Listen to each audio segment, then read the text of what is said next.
This city, burned to the ground over a century ago, has risen as something new, always making and remaking its own story.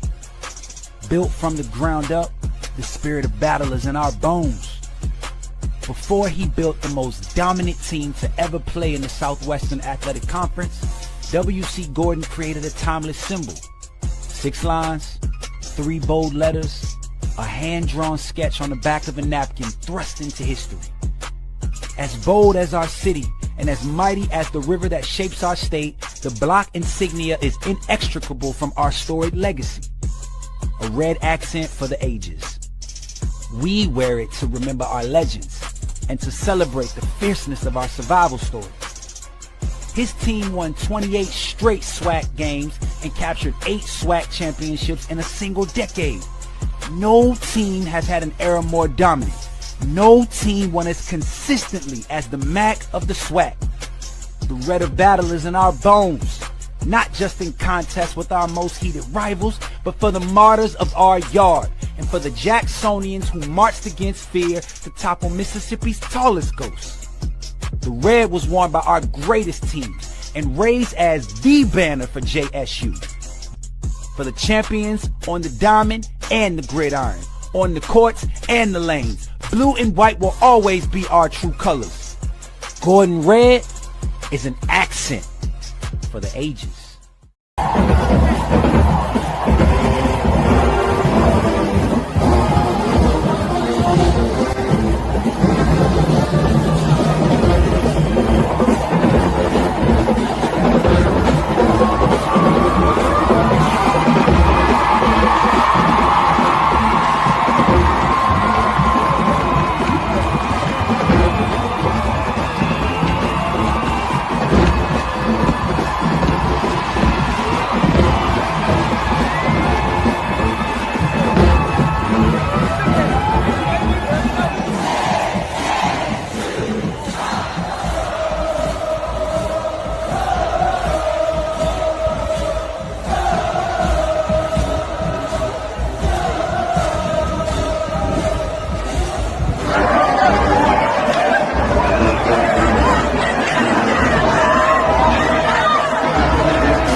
On the field, we bring the energy.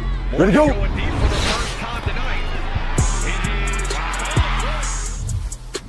Off the field, I build my brand. At Jackson State, we make it happen. State said one story, my brand tells another. This is Jackson State. This is family. This is the KC-1400 Collective. Tiger Nation, we need each of you to join the movement. Be the team behind the team. Support our NIL collective. Get signed up today. Visit www.KC1400collective.com. VI love, go Tigers.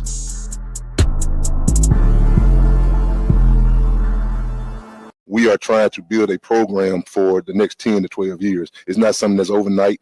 We understand that the NIL and collective stuff has its role, it plays in it, but we are on the forefront of FCS football and attacking the NIL, attacking the collective. We got a very nice payroll at Jackson State, believe it or not. And I mean, our fan support, and we need more support. But we know that that payroll is attached to championships.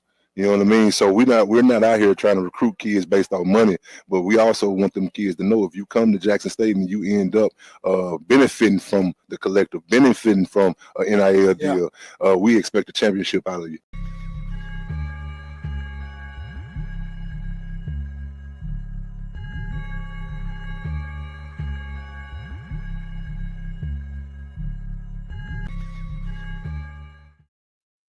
Hey, what's going on, everybody? Happy Monday, man. Happy Monday. Hopefully everybody's doing well. You know, happy to be back on the live stream. Been a minute. When was it? Since Wednesday. Do me a favor, you guys. As you come in, make sure you hit the like button, hit that share button, hit that subscribe button. I have a good show for you guys tonight, man. A good show.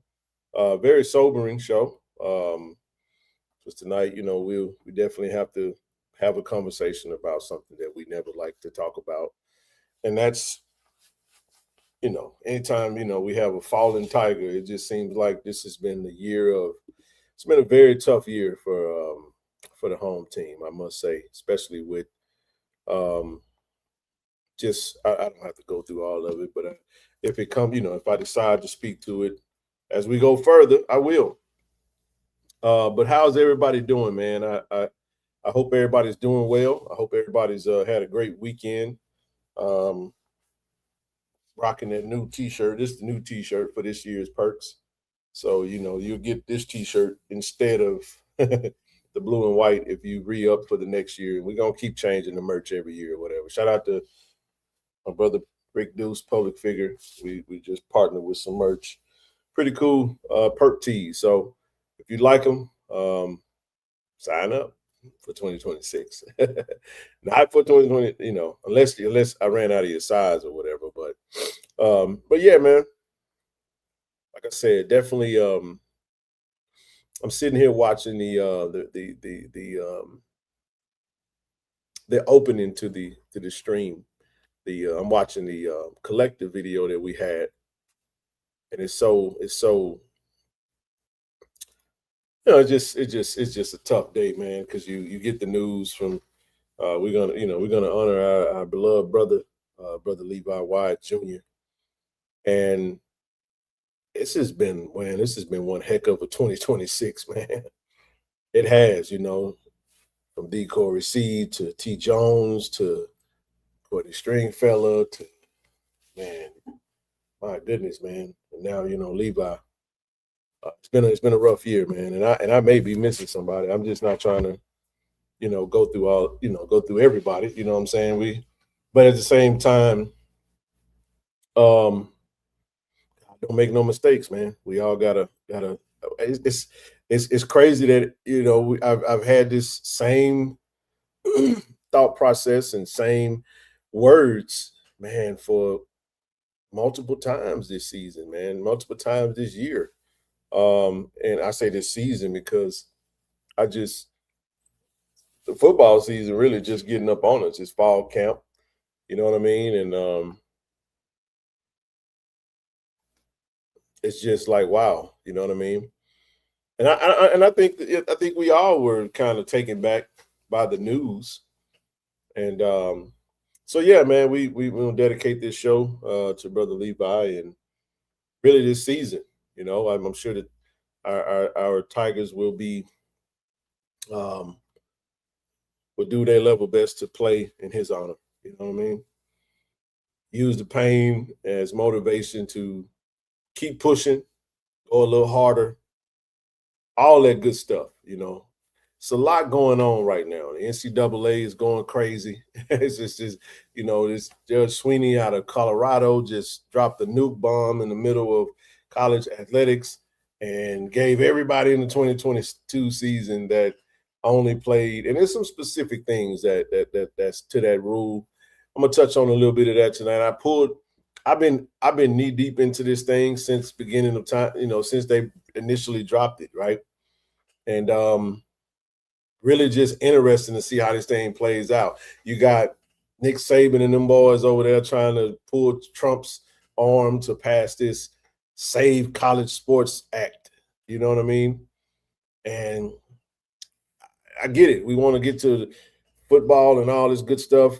But these are the things that you have to be up to date on and understand. So look, we're gonna do a little bit of reading tonight. We're gonna do a little bit of breaking down what's going on. And I tried to grab some, you know, y'all know how I give information. Yeah, I wanted to grab some key points that I thought that would be very informational. And we'll touch on that. And in the latest updates from Jackson State University sports news and even some camp news. Give you a little bit of camp news. I'm looking at this shirt. It's a little, I just literally popped this joke out the box, man. So it's a little wonky right now. I don't like that, you know, but it's all good though. It's all good. But no, man. So we gotta, you know, buckle up, man. It's gonna be a good show. Yeah, man. Looking forward to getting through it. I do want to go ahead and, Brother Seeley, if you're out there, I'm gonna call on you tonight because you called me and you called me for a very specific reason. You know what that was. Drop a comment in the chat. Let me know that you're live and you're watching with us. Because if you are, you know, I do want you to, if you can, you know, come up and give that. I think that message would be very powerful. But I don't want to. I'll do it on the back end. I want to make sure I don't get lost in the shuffle. So stick with us, man. It's going to be a great show. I'm going to give you, you know, a good hour and a half maybe, and then we'll get out your way, right? I just, it's been a good week. It's been a great week at camp. Season tickets went on sale on Friday. Hopefully you got everything you need. I know you guys are planning to go to Nashville. Let's get rocking and let's get rolling, man. A somber good evening. That's right, Albie. That's right. How you doing, brother? Hopefully you're doing well. Hey, Brother Trent, what it do, brother? How you doing, man? How you doing? Said Nick Saban is still mad because the talent had been spread around throughout. I mean, Nick Saban is really just doing what he's smart to utilize the instability of college athletics to finesse himself into an opportunity to, if there's certain laws and rules and regulations passed, then it would create entities or governing bodies, and he's going to be one of those that oversee. You know, so he walks out as a grandfather, as the godfather of college athletics, and now he wants to be overseer. What do you do, Greg? The Great, how you doing? So it's all game in the end, man, and it's. I think with all of the stuff that's going on, the one entity, the one group of individuals who are not being heard more than anybody is really the student athletes. And those are the student athletes are the primary reason why any of this matters.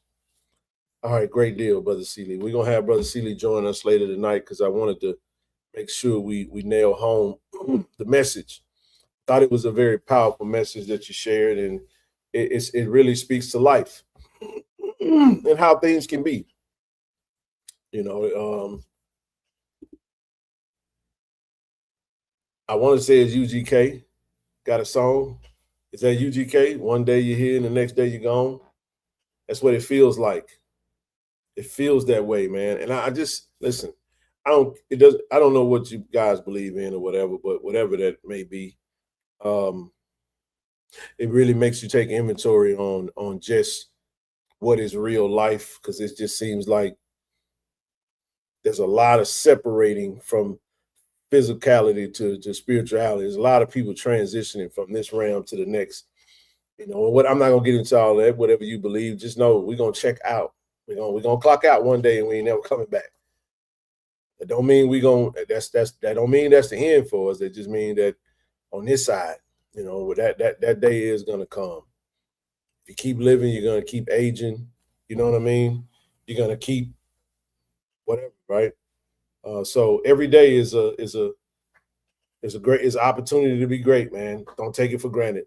Do not take it for granted. Even I've learned even a lot in this college athletic stuff. You know, you got young men who, and what that is we're talking about the 2022 NCAA signing class. Why does that matter? They only played, for those that played 4 seasons and did not use a red shirt. So if you graduated in 2022 and your eligibility was expired in 2026, the rules that we're going to talk about tonight specifically highlights that particular class. There are some very specific things that grab those guys. So, and there are some guys from our previous roster that's affected by that. Not going to get into any specifics. You can do your own homework. I'm just not going to be, you know, I'm not going to get that to you, right? But I will say this. Oh, no doubt about it, man. It's just it's my goodness, man. We lost some giants, man, and very close, near and dear to me. Levi was a brand ambassador of KC-1400 Collective. I just saw him in the video we played, and I got to get a new video, man, because it just, I'm gonna have to do something a little different, because out of respect for, you know, the family, we'll play it. So I don't know. I may have to. I don't know, y'all. I may have to do something a little different, man. I'm always mindful and thoughtful of parents and stuff like that, and family members and all that good stuff. And that's why I never play any of, you know, the Core C videos. But there is a way you can go watch it. You can go to Tiger Talk and watch that. And I think something that's very heartbreaking for me and all of us is that Corey did Levi's interview on Tiger Talk. And I'd be a broke is all get out. I'm broke anyway, right? But I would have bet the house, bet the farm. There's no way you could have told me that those two great brothers would be not with us right now in such a short period of time this year. It's just unbelievable, man. It's unbelievably heartbreaking. And like I said, it's been a tough year, man. Not gonna harp on it. We gotta push through. But my heart goes out to the family, the Wyatt family.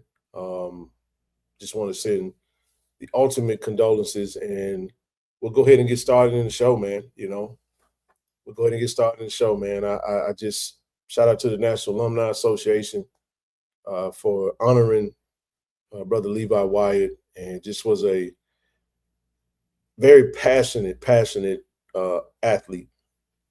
Very passionate, man. He never had a bad moment with Levi. Every time I seen him, big hug, big dap, you know, sit there and talk for a minute. Even if he was in an tense moment, you know, you could go up to him and have conversations with him about what he was dealing with. Very hard on himself. You know, he wanted to be excellent, and he played hard, practiced hard, very intense. Believed that he could move a brick wall if he put his mind to it. That's the type of athlete he was. You know, that's the type of player he was. Came to us in the off season and absolutely just was one of the few that we did sign from a transfer portal standpoint, and we were honored to have him represent the brand. You know what I mean? But a very, 20, I want to say 23 years old. It's never easy, man, to process the loss of such a young soul, right? And but when you have someone that's right there in the mix with you, it gets tough, man. It really does. It really, really, really does, man. Being around the team and just seeing the emotions of some of the athletes and players. I did a lot of hugging, man. You know what I'm saying? Even cried a lot. You know what I mean? I cried when I got the news. I woke up and it was just heartbreaking, man, because I'm like, there's no way I'm reading this text message. There's no way, man. There's no freaking way. And when you start to realize that it is, you just have to start processing it and dealing with it, and it took me, I couldn't go back to sleep. It was like 4:30 in the morning when I looked at the text, and I just sat up and just meditated and thought on it. But this message was from Jackson State football. Levi WYATT, sunrise 2002, sunset 2026, right? Statement from JSU football. The bond of this brotherhood does not end when the game clock expires. Today we mourn the loss of our brother, Levi WYATT. His memory will forever live within the halls of Jackson State football and in the hearts of everyone who shared this journey with him. We ask the Tiger Nation to join us in lifting up his family and loved ones in prayer during this incredibly difficult time. Rest easy, Tiger. Very tough day on Saturday, and this entire weekend.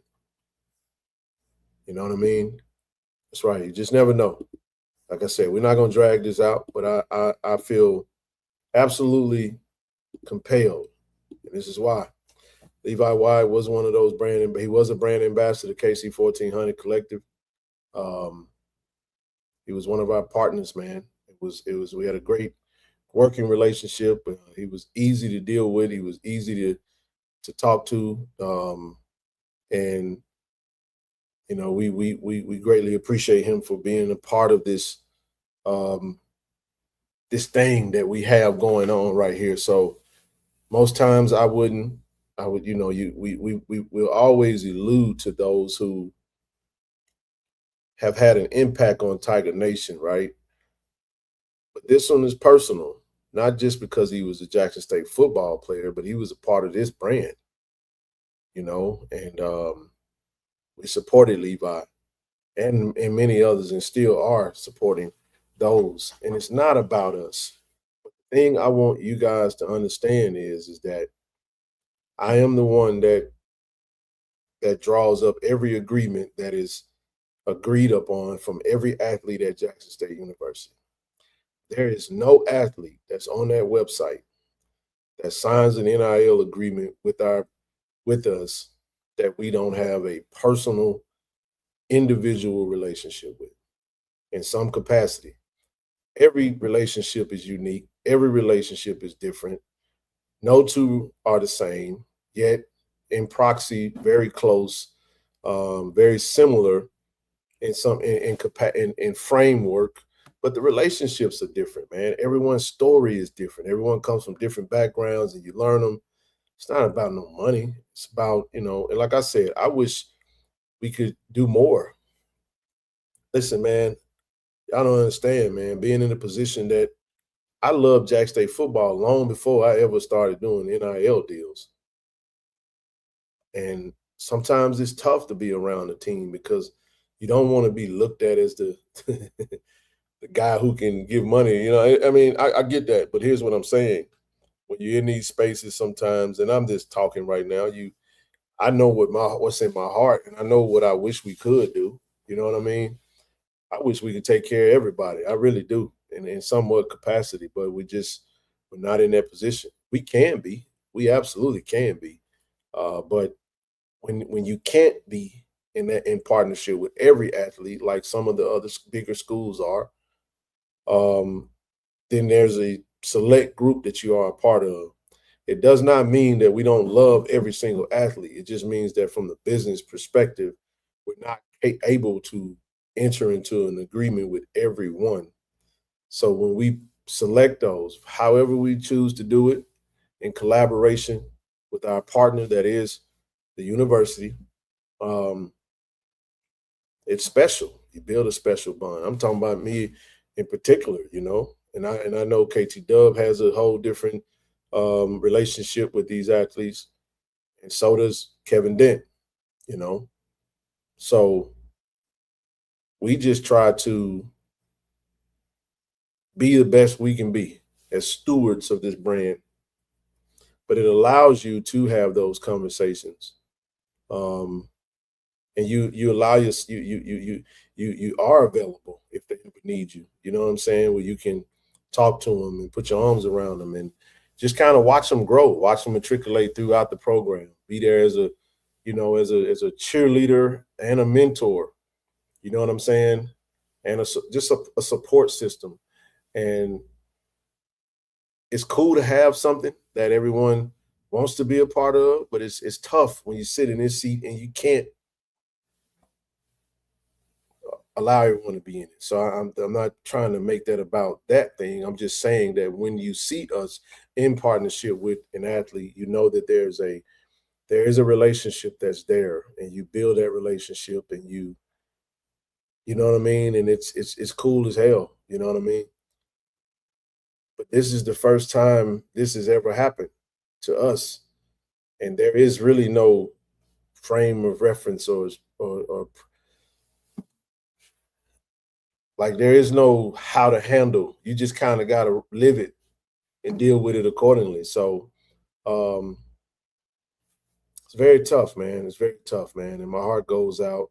Like I said, I'm not going to get into the details. You guys know what's out there. I think the young lady that made the post on Facebook did so from the with the permission of the family. And so I'm going to spare the audience details about that. I don't want to get into that. It's enough information out there for if you want to know, you know what I mean? And one thing that we do anytime we see someone is falling, we like to go to people that know, man, what happened? And it's like, it's kind of like an unwritten rule to not ask what happened. You know what I mean? So you just kind of got to do your own research if you really want to know. The information will be there. And I just wanted to spend this moment to just talk about the not the football player, but the brand that was and is Levi Wyatt Jr., right, that we had an opportunity to partner with. And that's my vantage point. Had a smile that'll make you smile. Every time you see him, he just look at you and he had that smile, man. And it was always love. You know what I'm saying? It was always love. I don't care if he had a bad day. You know what I'm saying? If he felt like he had a bad practice or a bad game or a bad moment. I mean, he was just such an intense football player. And we love Levi, man. We love Levi. You know what I mean? And I know the family has put out information regarding his celebration of life, I should say, the services for him. Levi was a native of Vicksburg, and I'm just telling y'all, this is crazy to me. You know, not what's crazy is that you guys know that we have hosted our fundraiser in Vicksburg for 2 straight years. And it's unbelievable to me that his service is actually going to be at the Vicksburg City Auditorium where we have our fundraise. I tell y'all right now, man, we're going to have to find another location. I tell you, I'm not being honest, because I got on Facebook. I tried to avoid social media a lot over the past couple of days. I don't want to look at stuff. So I try to protect your mental, you know what I'm saying? And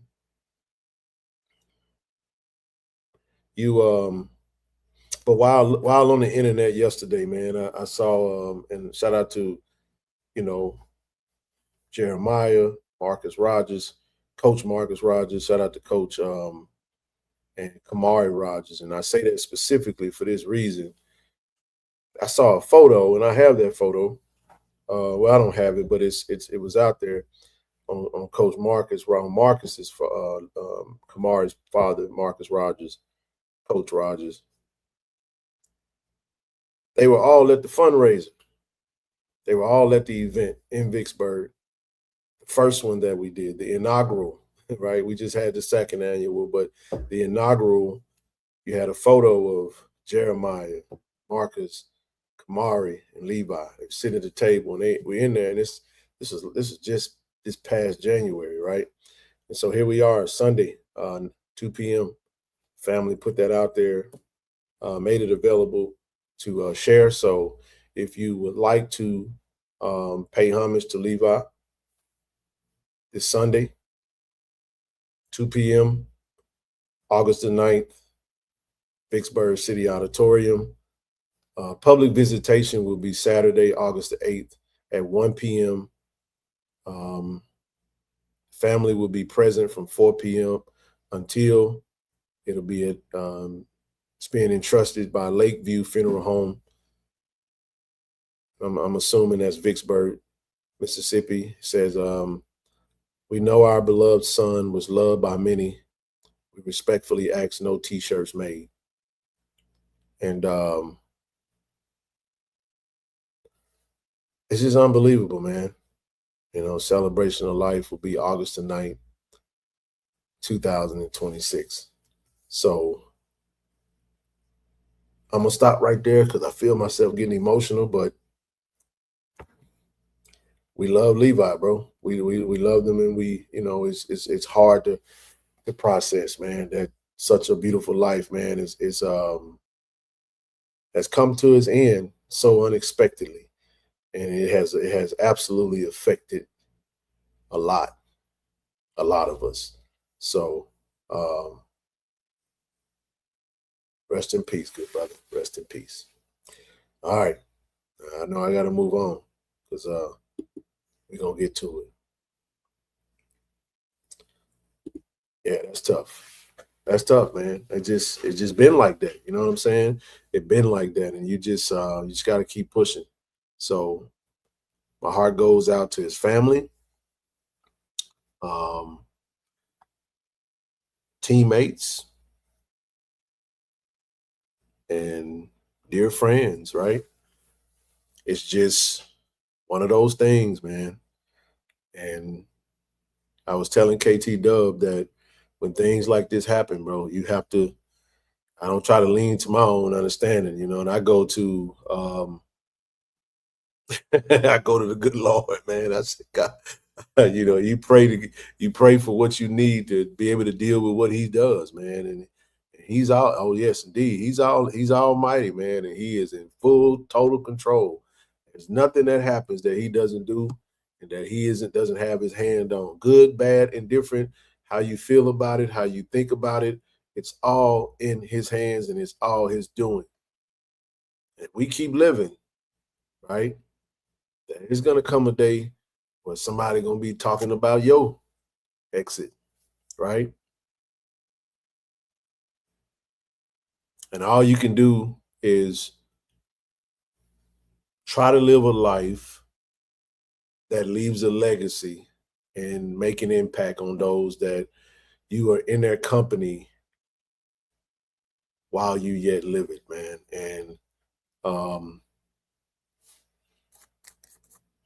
And we hope that in the end, God says, well done, my good and faithful servant. That's all we can hope for. You know what I mean? And like I said, hate to be so. Like I said, I'm just still processing, man. And got a call from one of our athletes and brand ambassadors from last year's team that, you know, that we had a great conversation about he coming in town this weekend, and yeah. So if there are any of our guys out there that need to talk, you know, hit me up, man.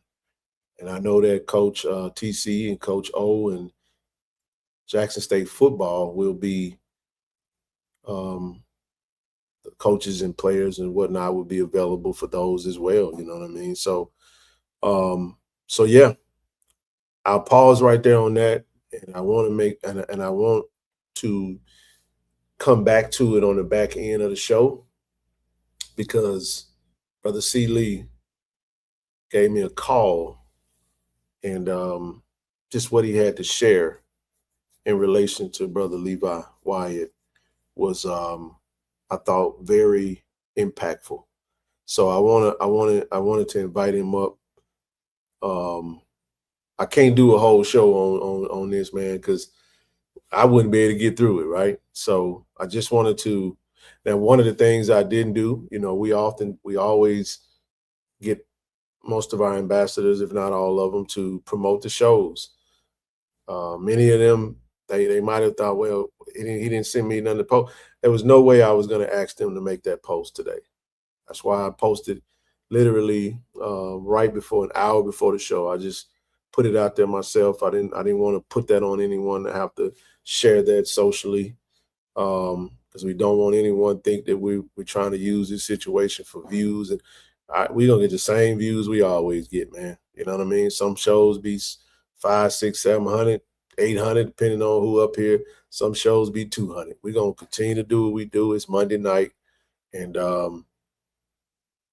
one of our brand ambassadors was called home over the weekend. So we wanted to make sure we honor him and speak to the character and the personage of the person that, that we got to know on a business level, right? So, and we feel that way about all of our ambassadors, man. And like I said, that special relationship, and my hope and my hope and my prayer is that the work that we're doing, that we're able to continue to do it in a way where this thing grows into something that we can bless more athletes.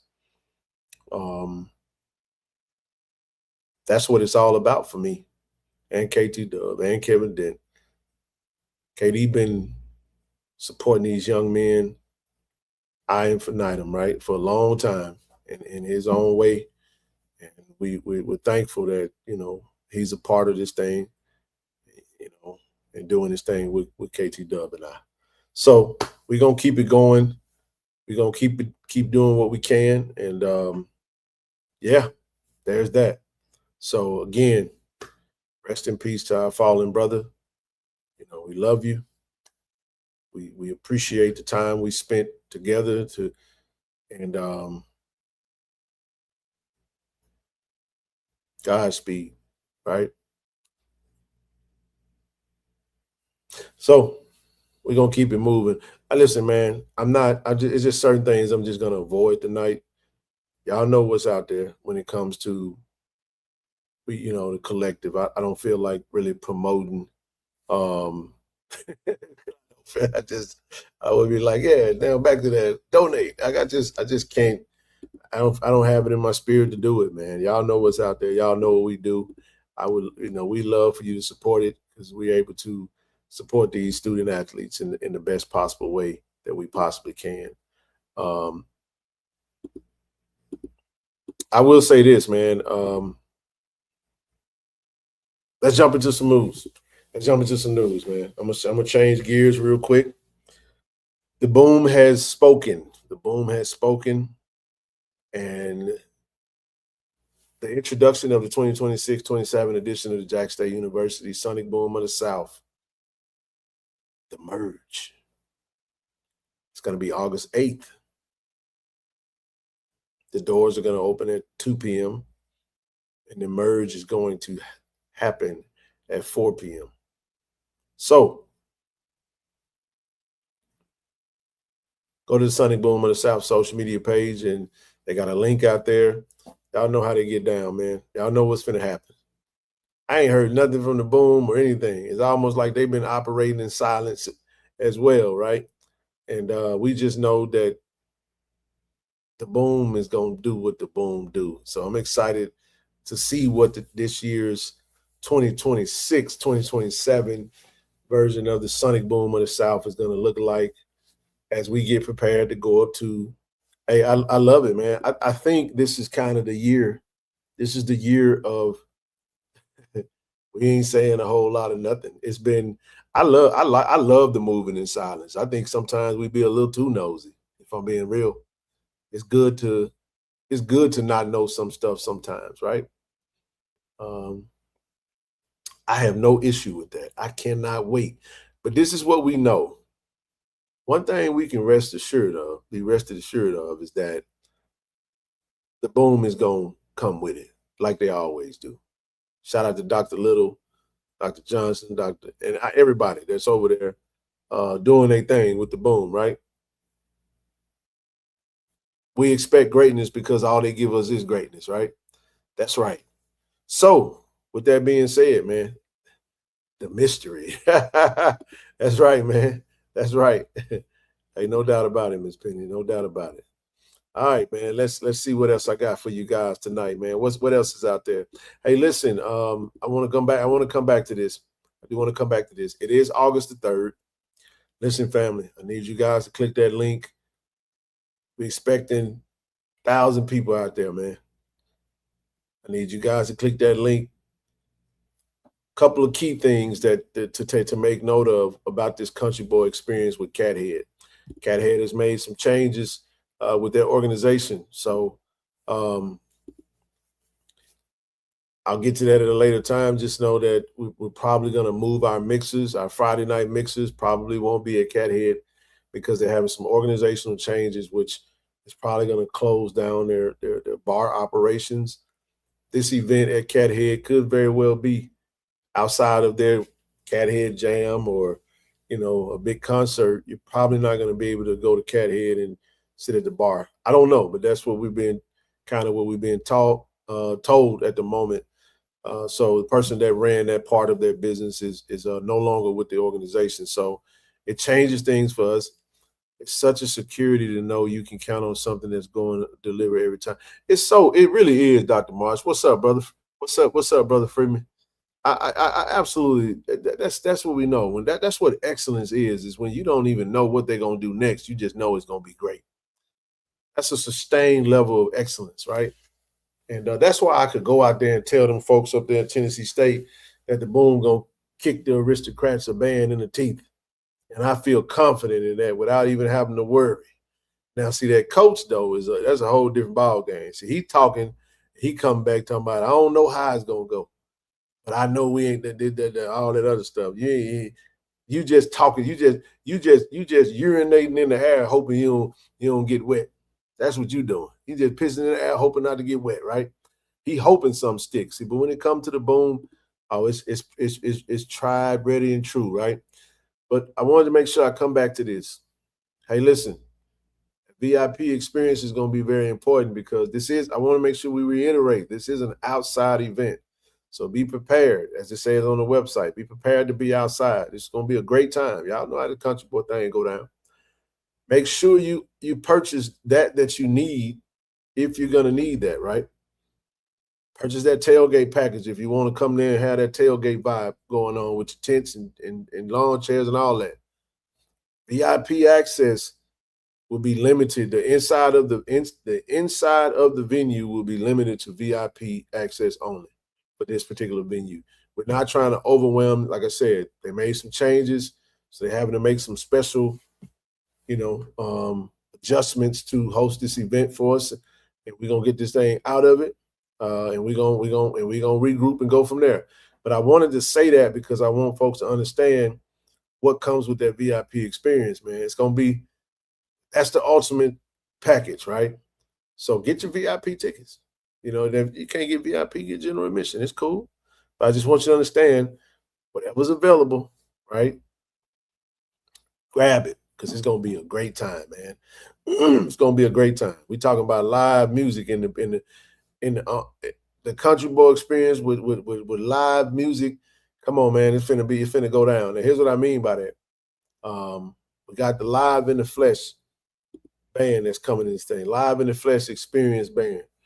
Listen, y'all, this band is going to knock your socks off, man. This is one of the best bands in the South that's doing their thing, man. They put on an absolute amazing show. My girl Tay Cheesy going to be hosting. Y'all know she know every line dance she know line dances that ain't even been created yet. You get what I'm saying? And then you got the legendary Arthur Young. Come on, man. He going to throw down. And then we got young guy. From what I was told, young guy might be bringing a live band.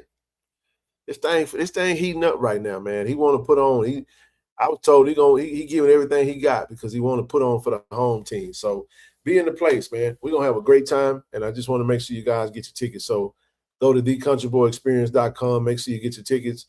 Buy up all the tickets. We need to have a sellout, man. This is gonna kick off the Jackson State football season because the week after that we go to Nashville and we go take.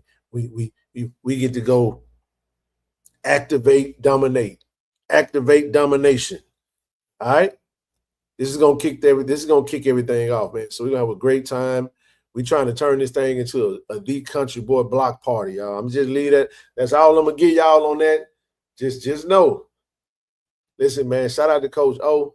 Coach O been in his bag, man. We just had the pleasure to be around him enough to hear what he's trying to do. But listen, if he pull off what he's trying to pull off, you don't want to miss this thing. It's going to be that kind of an event, and it's going to be a great time. A lot of food truck vendors will be out there with amazing food. Now, you cannot bring your own bottle to this. This is a distillery that we're hosting the event to. So don't bring if you drink OE, leave that in the car. Leave it in the truck. If you drink that whatever you drink, it don't make no difference what you drink. Do not bring that in the venue. It won't be allowed. We're looking to have that collaboration bottle. We want you to grab one. You can't buy the bottle and then go outside and pop the top on it. It's gonna be for you to take with you. That was just a few housekeeping things I wanted to make sure you guys mention. Look, man, we're gonna have a good time, man. And listen, this is gonna be great support for Jackson State football, man. So definitely, man, we're looking forward to you guys being in a place to be, and we're gonna make some shake, man. We really are. We're gonna make some shake. But listen, man, while you guys are there, listen, we're on our road to 10,000 subscribers. Make sure y'all do me a favor, if you don't mind. I need you to go to social media. Look at the bottom of the screen. I know you see that Cash App. Donate if you like, whatever. But that X at KC-1400MG. If you're on Twitter, make sure you follow at KC-1400MG and at KC-1400 Collective. Instagram at KC-1400MG, at KC-1400 Collective. TikTok at KC-1400MG, and on Facebook, KC-1400 Media Group, KC-1400 Collective. So we'll make sure you guys are following, man. Make sure you guys hit the like button. Make sure you subscribe and join the channel if you can. But yeah, man, like I was saying, we are excited about what's to come. We'll move into so as I stated earlier, man, and I guess I'll come back to that. Big news on the home front when it came to, I think, Phil Steele, talk a little football. Phil Steele just dropped his preseason conference list teams. And I don't know if you guys can see this, but we're going to go through this real quick. Shout out to Phil. So this is the SWAC 2026 preseason all-conference team by Phil Steele. I think he did first team and second team. Few changes on the first team. Jonas Fortillion. This is what I like about Phil Steele. See, Jonas, that's dope. That's dope because even though Jonas, everybody knows what Jonas can do. You know, a healthy Jonas is a problem in the SWAC. And Phil Steele knew that. The SWAC just, anyway, the SWAC did what the SWAC do, right? But Jonas Fortillion still on the Jackson State Tiger team, right? Quay Davis, Nate Rembert, Jonas Fortillion, 3 first team all SWAC by Phil Steele. First team defense, Cam Salas, no brainer there. He did make a difference in he had Darius Hilliard, UAPB senior linebacker, as the defensive player of the year. I don't agree with that. I get it. He had stats, but that team was horrible. So we rewarding terrible teams, cool deal. Whatever, right? First team, special teams. All the Alabama A&M entire special team unit, it looked like. Almost. Oh, that's the same guy. Preseason offensive player of the year, obviously, Andrew Body. Second team, Jared Lockhart. for Jackson State. Only offensive second teamer was Jared. The second team defense added Carmelo Jones and Michael Gay. Michael Gay, transfer from Tennessee State, brand ambassador. Gotta love it. Gotta love it. Shout out to Michael Gay, man, and KJ Chisholm. So KJ Chisholm, Michael Gay, Carmelo Jones, Jared Lockhart, that's 4. Cam Salas, Jonas Fortillion, Nate Rembert, Quay Davis, all brand ambassadors. All brand ambassadors. Congratulations to them for being on the field still. He was our great motivation. That's right. I got my ticket since I missed last year. Okay, good deal. What's next? This is a little chatter. I saw a little chatter out there on the X, on the Twitter, on the Twitters. Stats performance, top 25. It is what it is, man. Only HBCU that got in the top 25 was South Carolina State. They won a national championship last year. Respect to them. Alabama State received votes. Jack State received some votes. Prairie View received votes. Delaware State received some votes. So it is what it is. You get on the list by dominating. Go win your games if you care enough to get on the list. Doesn't really do much for us, but it is pretty cool to talk about. So there you have it. So this is pretty interesting to me. I like this, man. So the Clarion Ledger marked Tylen Hutchins from my Madison Central High School, a recent wide receiver commit to Jackson State University, senior wide receivers. Clarion Ledger selected Tyler Hutchins as the best returning wide receiver in the state of Mississippi. Come on, Clarion Ledger. Don't be putting him out. See, now y'all want to put him out there. As soon as Joker commit to Jackson State, I'm just joking. Congratulations to Tyler on the recognition, senior wide receiver. Hey, man, you never know. Shout out to my little cousin Tyler. That's what's up. Hey, they might come for cuz now. You know what I mean? They once Jackson State put an offer out there they get a player that commit for some strange reason, things start to happen. But Coach Marshall's a great wide receiver coach. If Tylen, I said Tyler. It's Tylen. I'm sorry. Tylen Hutchinson. I think Tylen would do himself very well by coming to Jackson State. You know what I'm saying, Mike B? You feel me? They know exactly what they're doing. But let me say this. That I don't know of a better wide receiver coach in the state of Mississippi that Tylen can go play for that he wouldn't get developed. Coach Marshall is the best wide receiver coach in the state. I believe that. So you just saying that because you're Jackson State over Ole Miss? Listen, man. Ole Miss got 10 times more money than we got. The research is through the roof. Just because a lot of them coaches be at the FBS level don't mean they can really coach. I hope y'all know that, though. Some of that stuff be system-driven. It be circumstantial. It be a lot of that. You know what I mean? Because a lot of coaches still hire their contacts, their partners, and coaches that they build relationship. That doesn't mean that the coaches can't coach. I'm not saying that. I'm saying, but in that coaching, fraternity, relationships matter. You're not gonna tell me that every coach that gets hired at an FBS school is just all world. They could have had a better. A lot of times it comes down to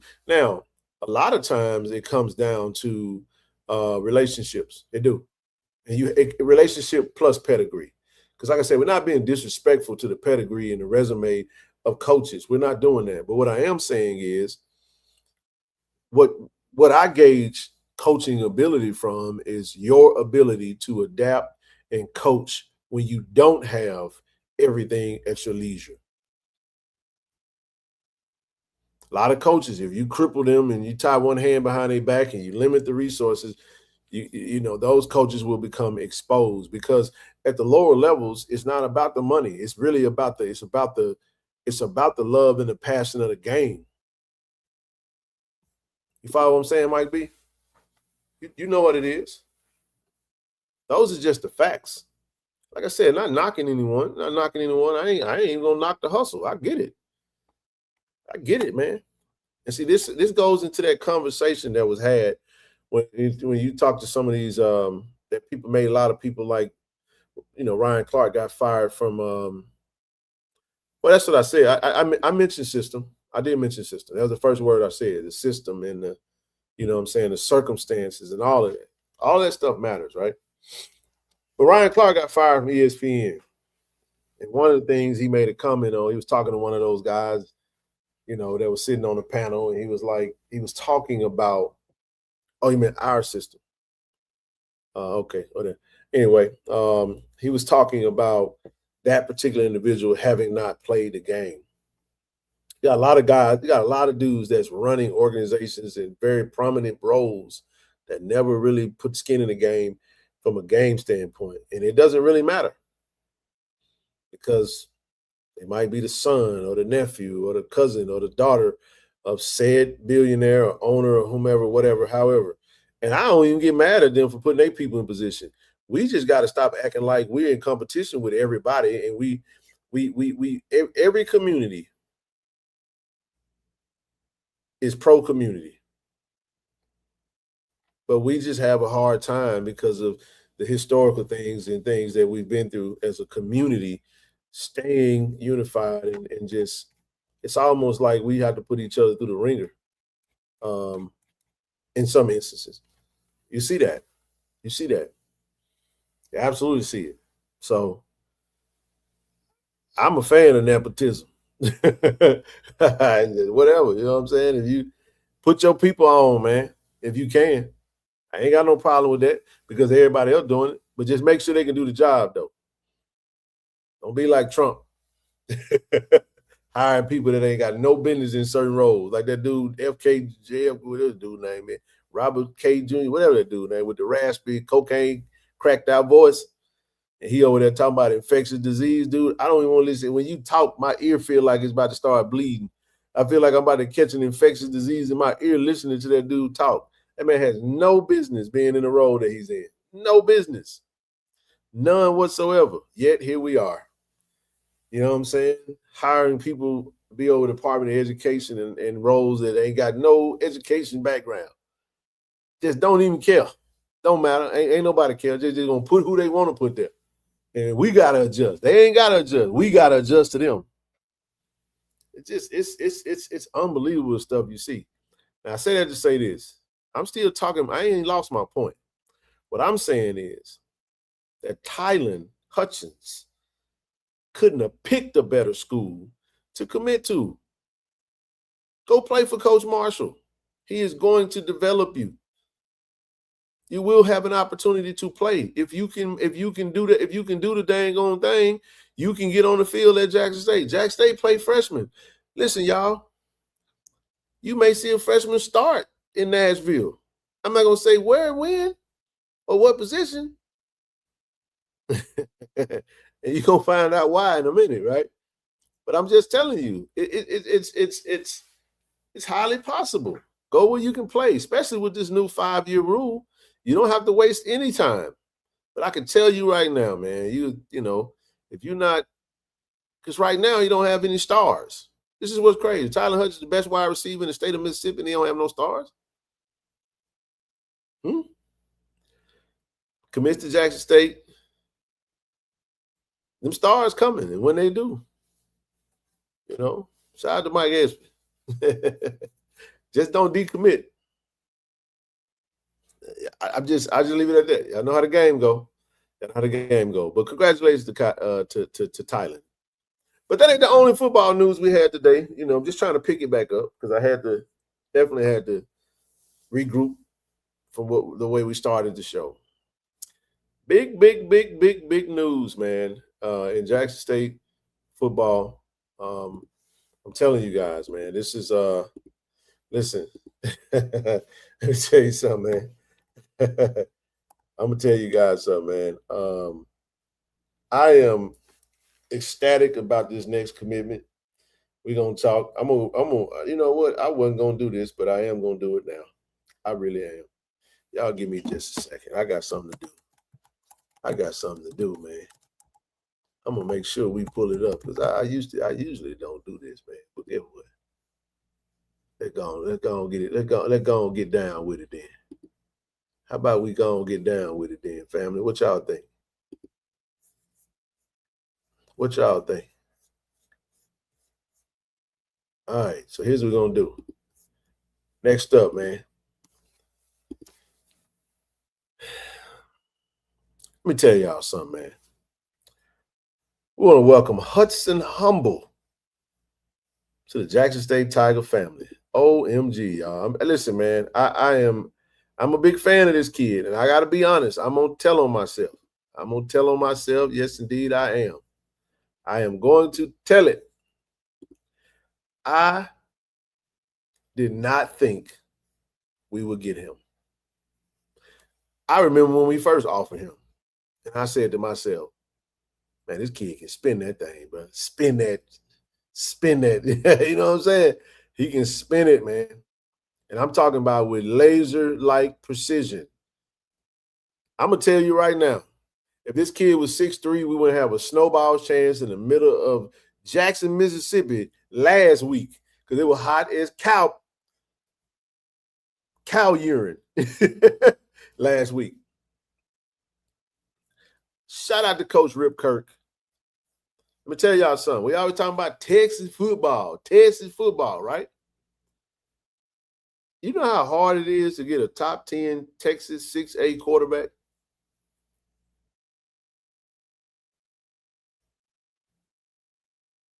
Hudson Humble ranked 6th in his class in the state of Texas. We got film study tonight. We gonna put y'all know we gonna put y'all know what I'm about to do now. You already know what I'm about to do. Come on now. You already know what I'm about to do. I'm just saying. To get this kid to commit is absolutely awesome.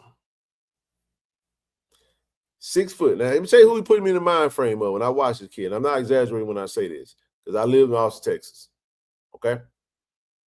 I know Austin, Texas football. There's a school in Lakeway, Texas called Lake Travis. The Lake Travis Cavaliers. Oh, yeah. Right out 620, going toward BK, baby. If you know anything about it, I ain't talking about 360. I'm not talking about Westlake right now. I'm not. But there is a quarterback from the state of Texas that played for Lake Travis, the Lake Travis Cavaliers. This is trivia. If you watch this film, who am I talking about? Somebody put it in the chat for me. I know Harker Heights. Harker Heights is Killeen. It's Killeen, Texas. That's where Fort Hood is at. It's about 35 minutes north of Austin, Texas. I ain't talking about Harker Heights, though. I said Lake Travis. What quarterback from the past? Nope, not Matt Stafford, Tank. Good. Hey, that was pretty good, though. Lake Travis. Come on, man. Y'all help me out. Come on now. I know y'all can do it.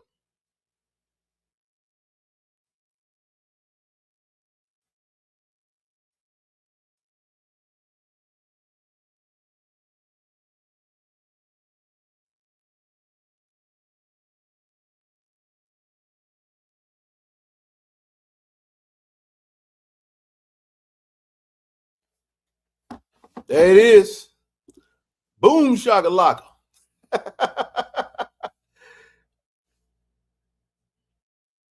Baker Mayfield. Now, I'm not saying the kid is Baker Mayfield. I am saying now Drew Brees played at Westlake. I said Lake Travis. I see y'all gotta follow me. You gotta follow me now. You gotta follow me. Baker Mayfield.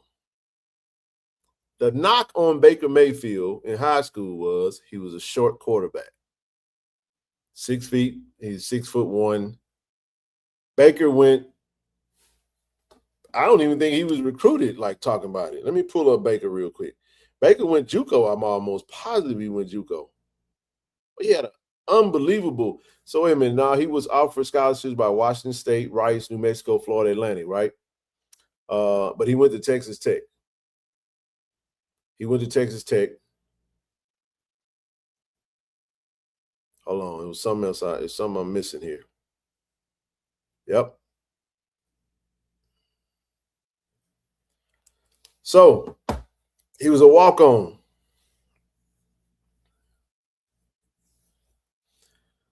But what I'm saying is Texas is so big. Y'all remember the coaching across the conference talking about we in Texas. We play out, they play ball over there. It was Coach T-Jack was talking about. Listen, man, living in Texas, I'm just saying, not Drew Brees. Drew Brees is at Westlake.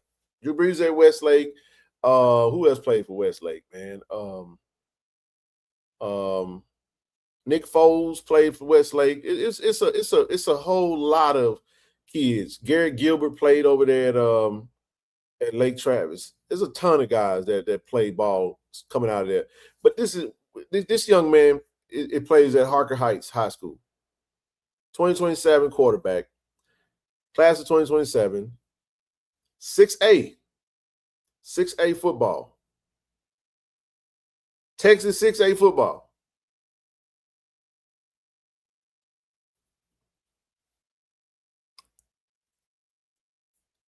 So Rivals in 247 Sports put out their top 10 Texas quarterbacks of this upcoming season. Hudson Humble, number 6, commits to Jackson State University. Let's talk about these numbers. This is not a typo. Yep, right next to Fort Hood, Killeen, Texas. His 2025 season stats. His completion percentage, 76%. And when we watch his film, these are not wheel routes in check downs. I'm just telling you, that ain't what this is now.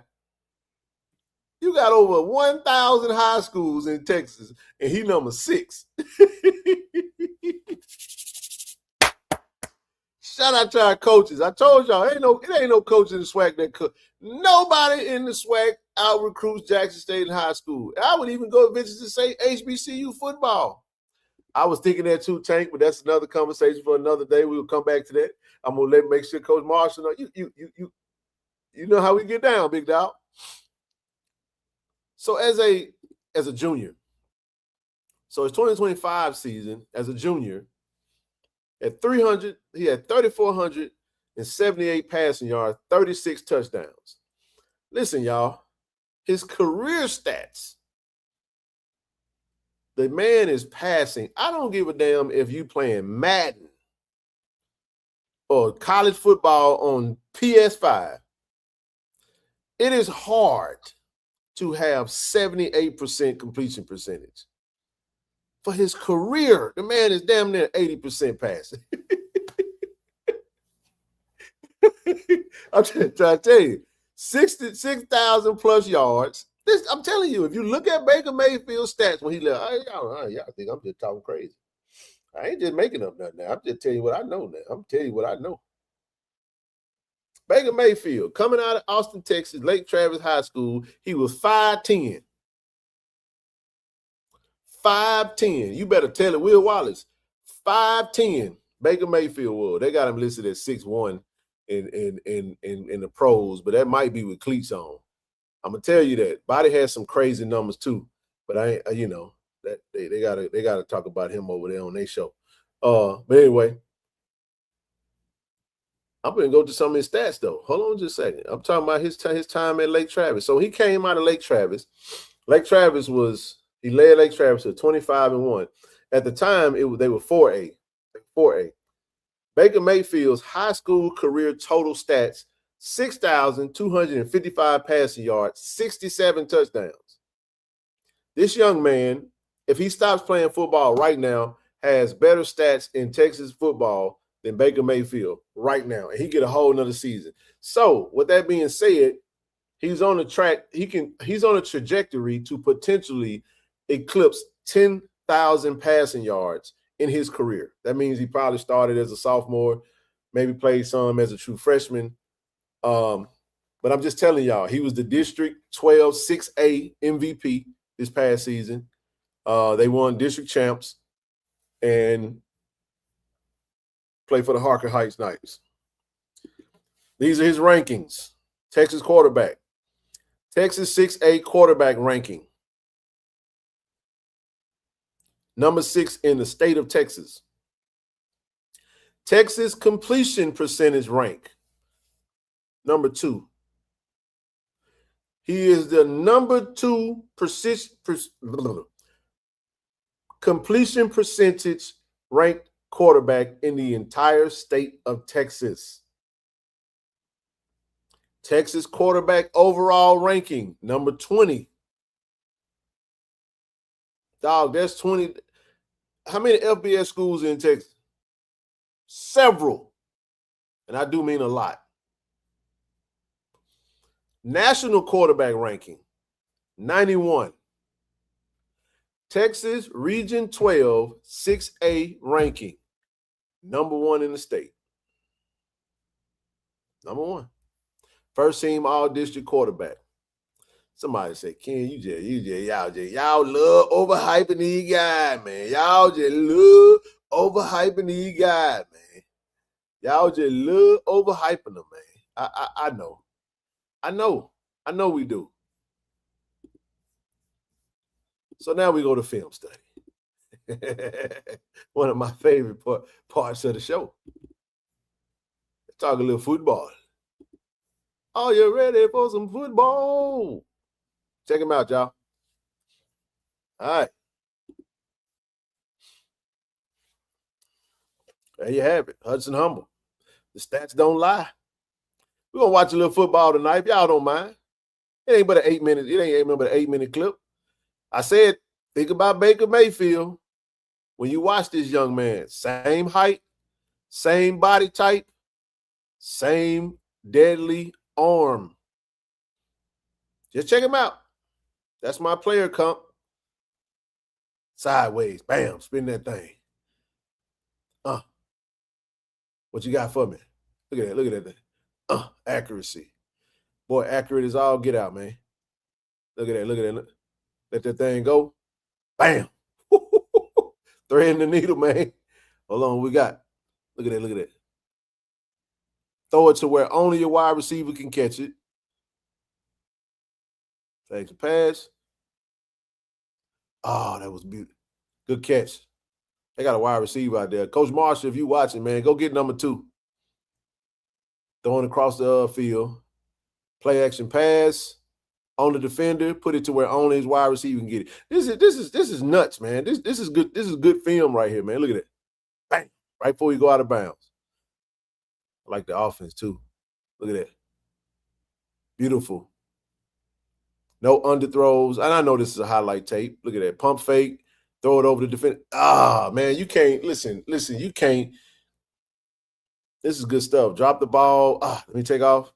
That joker run just like Baker. He ain't no scrambler now. He can probably run if you have to. All right, get rid of it. Airtime. Bam, man. This dude is, I'm telling you, man, this kid got it, man. Move around in the pocket, get away from, elude the rush, throw it on the run, dart. All right, play action pass. Drop back, spin that thing. Man, the man is putting the ball, his ball placement is so good, man.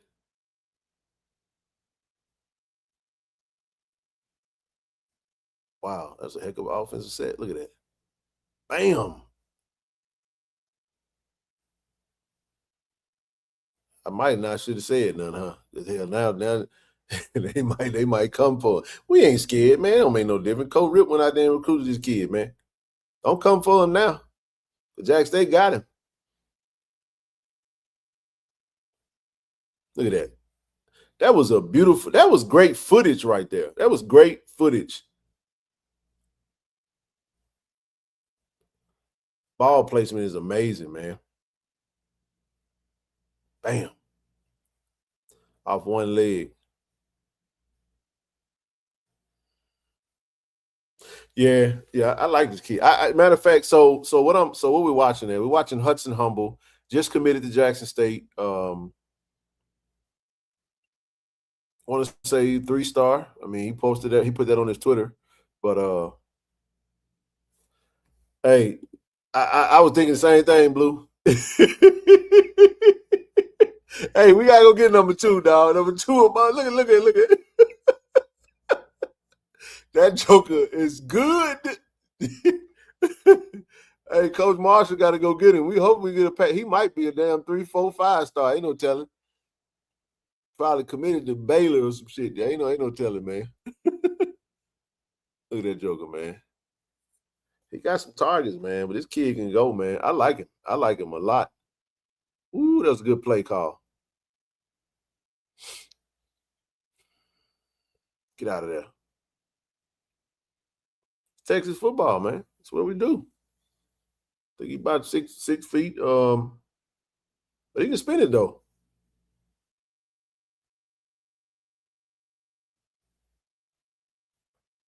That's what happened. He said their offensive coordinator definitely cooking. Maybe we can get him too. We need to. Kid is a baller, man. I think he'll coach his son, so you know he's probably smart. Know the game.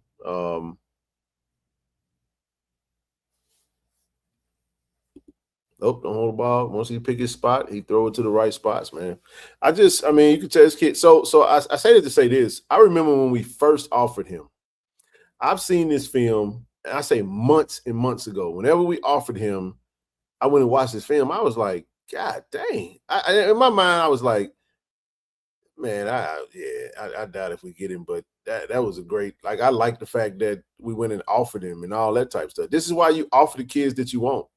You don't assume that they won't come to Jackson State. You just recruit them. And Coach Ripkirk is a phenomenal recruiter. He recruited Jared Lockhart. Even when Jared, went down with an injury and all the big schools backed off of him. And we kept recruiting, kept calling, checking in on him every day, and built those relationships. And that's the same that Coach Ripkirk, I'm pretty sure he did with this young man. Look at that ball, man. God dang. He got some receivers out there, receivers and tight end. These dudes making some amazing catches, man. But you can make it. Hey, the catches get a little easier when they put that ball right there in your kitchen, right where only you can catch it. And just the accuracy that he's playing with is pretty awesome. Understanding where to go with the ball, reading the defense. Bam, right in the middle of the field. He don't take long. 1 Mississippi, 2 Mississippi, ball out. If you get to 3 Mississippi, he's looking for a target one. So we'll count it down. Let's see. He like somebody said, all right, height, 1 Mississippi, 2 Mississippi. Bam, he got it out. Try it again. 1 Mississippi, 2 Mississippi, 3 Mississippi. Boom. 1 Mississippi, 2 Mississippi, 3 Mississippi. Yep. Usually 3 seconds. He got to pick the ball out, man. Ball out. Fake, pump fake. Got the DB to bite. Throw it to the back of the end zone.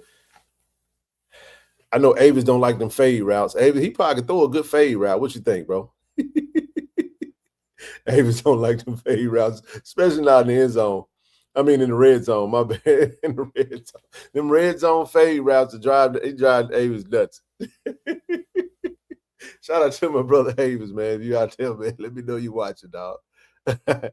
Look at number 5. That dude got on up out of there. Ooh, he got some athletes now. Now, for those that don't know, like I said, Killeen, Texas is a military town. It's where the Army base Fort Hood is. Look at number 3. These dudes getting up out of there. So, again, somebody said Chase Daniel. I can see that too. That's a good comparison. I like that. I like Chase Daniel comparison. I like that. I can work with that. I just said Baker because he was from Texas and he kind of same height. Shit, Johnny Manziel won, but hell, he won about 5'10". So I never get lost on, height, because if you lack height, you gotta be special in other areas. And this kid is special. He really got some. God dang, who the hell is that? Somebody say, man, they ain't playing nobody, man. This is 12-6A. Just run and pay. Look, man, at the end of the day, you play where you play. You play where your parents pay. Okay? I like it, man. I like it. I'm gonna put that on and close that out right there. When was y'all getting this information? When did y'all get Joker snooping and stuff?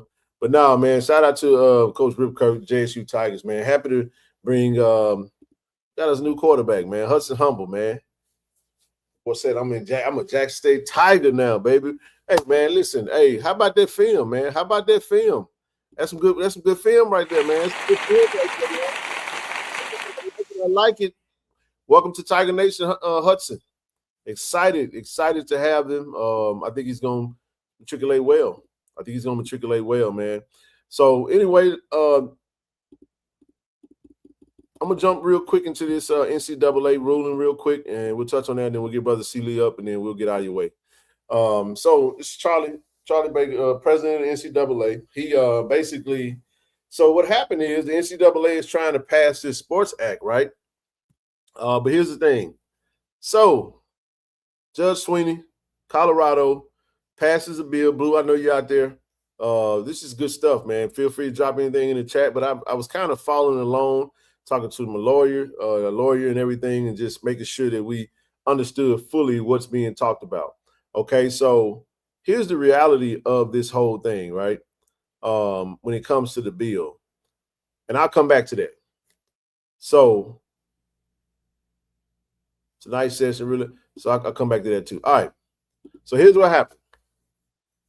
So a federal judge has preliminarily ordered the NCAA to recognize another season for a defined class of Division I athletes who generally began competing in 2023. They played 4 seasons in 4 years, exhausted eligibility after the 2025-2026 season, otherwise fit within the NCAA's new age-based eligibility model. Okay. As of today, if the athlete meet that criteria, the NCAA cannot use the former 4-season limitation by itself to deny you another season. Every school in the SWAC, I'm sure, had a 4-year senior that matriculated and I'll use Southern, for example. Kelby Givens would fall in that number. He's a class of 2022 kid that played 4 seasons at Southern. I was happy to see him leave, right? He's SWAC Defensive Player of the Year every year, I almost seem like. But under this rule, Kelby Givens can actually come back and play another season. For now, we're going to break this thing down. Oh, well, yes, indeed, Miss Peggy. Shout out to JSU football recruiting. Yes, indeed. All right, let's break this down. It says, however, this preliminary injunction is not a final ruling. So for every athlete that's getting their taste buds wet, salivating to come back for another season, this is not the final ruling. Still got to be some things that's got to transpire. Appeals and additional litigation are still expected, okay? They are expected. The NCAA has already said they're going to appeal, and they're going to ask that they do what's called a stay, where it basically pauses everything. And all the judge that actually ruled for this preliminary injunction, all she has to do is deny the stay, and it stays in effect. And then I think they have to go to the Supreme Court. And NCAA will ask for an expedited trial so they can try to move on this as quickly as possible. But there are some factors that I did catch that has to happen in order for this to play out, because I'm just talking about football right now, and not just football, but fall sports. All fall sports can be affected by this. And there's a time sensitivity that comes with this, and we'll try to unpack some of this so you guys understand kind of what all the language is that's happening. So again, I'm using Kelby Givens as an example, and I don't want to mention any Jackson State players, because I don't want to give off the impression that I'm telling a player to do anything, or maybe I don't want to do that. So we're using other players, and I mentioned Kelby Givens because he's a polarizing figure within the conference, and he's played.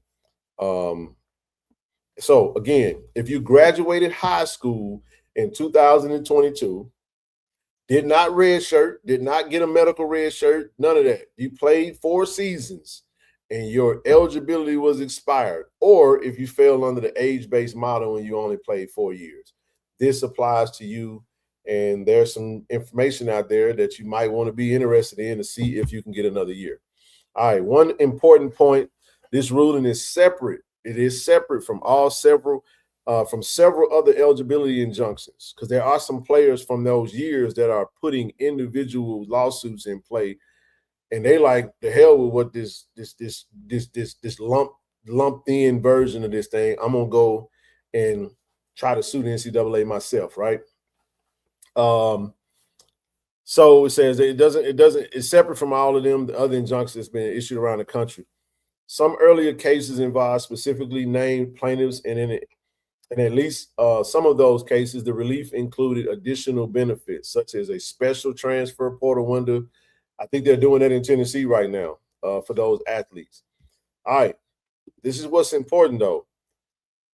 This Colorado ruling does not automatically provide the same relief. So if you hear players talking about getting another year, if they are part of that 2022 class, it doesn't automatically give them that same relief that the Tennessee injunction is going on, because there's a lot of lawsuits happening all over the place. It's helter-skelter, it's crazy right now. So what that means is athletes from the exact same graduating class may end up with different rights depending on which court order applies to them. So some athletes may have another season of eligibility and a transfer opportunity. Others may have another season of eligibility without an additional transfer window. It is unusual legal landscape, but that's just where things stand right now, okay? So this transfer piece is very significant, because when we first heard the rule come down to play, we thought that it was a free-for-all and everybody could get this special portal window, and then you're going to have thousands of athletes that get an extra year and they get to hit their portal. Not so fast. Receiving another season does not automatically put you in the transfer portal or creates a new transfer window. If you were not already in the portal, you currently do not have a blanket right to transfer under the Colorado order, because the Colorado order is what's giving everybody in the 2022 class that falls under that umbrella, giving everybody that year back if it lines up for you. But that also could change, but it hasn't yet. Okay. It says even if your former school wants you back, this isn't as simple as putting your name back on the roster. Okay. The Colorado order did not suspend the house roster limits. Remember the rule? Remember we talked about this several shows ago with the changes to the NCAA. They have roster limits. Okay. Everything that is in play for the NCAA institutions to adhere to under this new rev sharing model, which I think the roster limit was 105. So let's say we're talking about football. If your team has 105 players, they're already at their max. Some schools are doing that. They go with 95 players. Some schools go with 100. Some schools maybe go with 102, 103 and leave a couple of spots just in case, because there are no such thing as walk-ons anymore. It says that means many coaches are now in an incredibly difficult situation. They're in a bad position right now, a tough position. And here's why. If a roster is already full, bringing somebody back could require, this is what it could require: removing a player who has already committed, enrolled, and spent months with the team. That's not a decision most coaches or athletic departments want to make, even if they fully support the returning of the athlete. This isn't just a legal issue, it's a roster management issue, okay? All right, so the practical reality is that some athletes may now have another season of eligibility, but very limited options to actually use it. Because if you can't enter the portal window, you can only come back and play for your previous team. That's what's happening. You can't just jump in the portal, because there is no portal to jump into. But very limited options to actually to use it. All right. If you think that you've recovered by that you're covered by this ruling, contact your former school's compliance office and coaching staff as soon as possible. Don't assume your roster spot is automatically waiting on you. That's good advice to an athlete, right? Another major issue is professional representation. All right. It's important to recognize that this class is in a unique position. Most of these athletes didn't hire agents because they were trying to work around NCAA rules. They hired agents because they genuinely believed their college careers were over and they were pursuing professional opportunities. Unfortunately, the Colorado ruling doesn't automatically erase those issues. So what that means is if a player is going to break it down under the bylaws 12.3, entering into a certain professional representation agreements or accepting certain benefits from an agent can still affect your NCAA eligibility, depending on the fact that could include representation agreements, paid agent training, travel, housing, other professional expenses. Every situation is fact specific. So here's the bottom line, and I'm getting to the bottom of it. Some of the class of 2022 athletes currently appear to have another season. That does not automatically create a transfer opportunity. So that means you would have to go back to your previous school. It doesn't guarantee you a roster spot. It means that there has to be one available or coaches have to create one. It doesn't automatically guarantee institutional revenue sharing compensation because budgets may already be used and there may not be no money available. It does not guarantee automatically resolve agent or professional representation issues. So it's a lot of hurdles you got to find. And then maybe if they in that particular situation, they might have to sue individually. And the athlete from the same graduating class may currently have different rights depending on which court order applies to them. All right, this is the last thing on this, and then I'll move to the real thing that we need to talk about on whether any of this matters, because all of this could be a moot point. If they just flip it and overturn it, then you may have a bunch of college athletes that's ramping up trying to come back, and then the rug gets snatched out from up under them. So it says, if you believe this ruling applies to you, contact your compliance immediately. Ask whether the school has both a roster spot and revenue sharing capability capacity available. Disclose any agent agreements or professional contracts. Ask whether a reinstatement request is necessary. Get your eligibility status in writing before practicing or competing.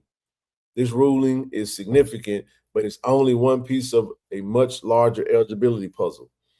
So, with the potential that we have a class of 2022 players starting, committing to colleges, please keep in mind a few things. They have to have been in the portal in April to go to a different program. They cannot have signed pro contracts. They can return to their former team without entering the portal only if that team has an open spot. And the NCAA is appealing, and no one is certain yet if this will be a thing in a month. So what it's saying is that even though we're saying all of this shit could be much to do about nothing in the long run. But like I said, this guy right here is president of the NCAA. He came out with several statements. He even made some crazy statements the other day calling failed professionals student athletes who were trying to get their year back. I don't know why they didn't just give the 2020 year. If they'd have gave 22 their year back, well, then the 2021 class would have been griping and complaining too. But here's what happened. So this is what's most important. Why does any of this matter? If Congress passes the Protect College Sports Act, that's that Trump type legislation. That's Nick Saban them trying to figure out throw this governing rule over college sports. There can be a lot of things to take place. All right, but this is important. That's why I wanted to touch on this. The Senate has to vote on this bill. As of 6:46 p.m. Eastern Standard Time tonight, Thune did not file cloture on the PCSA. That's acronym for Protect College Sports Act. He also would not guarantee a vote this week. He said whether they have the votes and can even get the bill into the queue are still unanswered questions. As analyst Kyle Saunders summarized Senator Eric Schmidt's own calendar warnings, once you get past Monday, it's over. Not today, Monday, next Monday. So we're sitting kind of waiting.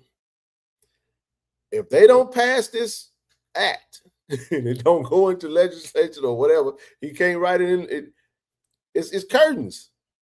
You're not going to be able to pass it till probably later this year, and this will probably be the only thing that they can put in place. All right, I'm going to get to it. It's technically not dead. Thune can file when the Senate reconvenes Tuesday at 10 a.m. So he can file in the morning at 10 a.m. That could set up a Thursday vote just to bring the bill to the floor. But getting from there to final passage before Friday's recess without an agreement to speed things up would likely require staying into the weekend. And you know them folk don't work on the weekends. Over college sports, I think the PCSA is unlikely to pass this week. The easy path is closed, and it wasn't even easy to begin with. And for the 2022 class, that was the only path that mattered. That's all that mattered, because if that thing come into play, it's curtains for the 2022 class. They can do what the heck they want to do. They can tell you kick rocks and go to work. All right. I'll say this is the last slide I got on this, and then we'll move on to, I'll have Brother C. Lee come up. Matter of fact, Brother C. Lee, you can go come on up now. I'm going to drop the link in the chat, and we'll come back to what we was discussing earlier. Let me drop that link in the chat. I'll keep you in the background until we get this thing, finish this. I won't touch on this, and then I'll be done. All right, tonight's Senate session really matters for the 2022 class. All right, the 2022 class's fifth season. So if you are an athlete, if you are Kelby Gibbons from Southern University, I'm using him as an example, this matters. Here's why. Credit Professor Goose for the procedural breakdown. It's more complicated than this, but here's the gist. The Protect College Sports Act isn't on tonight's schedule. It wasn't on Monday night's schedule. The only way it moves this week is if a majority leader Thune files the paperwork to bring it to a vote. That takes 2 days to process, and recess starts after Friday. File tonight, there's barely enough for a week left. File later, there isn't. One of the bill's own sponsors, Senator Schmidt, said it plainly. Once you get past Monday, it's over, and that's where the 2022 class comes in. If it doesn't move this week, the earliest it realistically becomes a law is December. Maybe later, maybe never. In the 2022 class's eligibility window closed for good in spring 2027. So a December law governs seasons this class will never play. Run that math. If nothing gets filed tonight, this bill can't reach the 2022 class at all. That fifth year gets decided by the courts and the coaches, period, and the Congress finishes arguing after the last of them has played. So why is that important, y'all? Why is that important? What can possibly happen is, this is what a potential, and I'm talking about fall sports, what I believe may happen, because I think the NCAA is going to try to fight it. It can get turned around, so I think we probably going to have to wait till Friday to see really how this thing really going to go.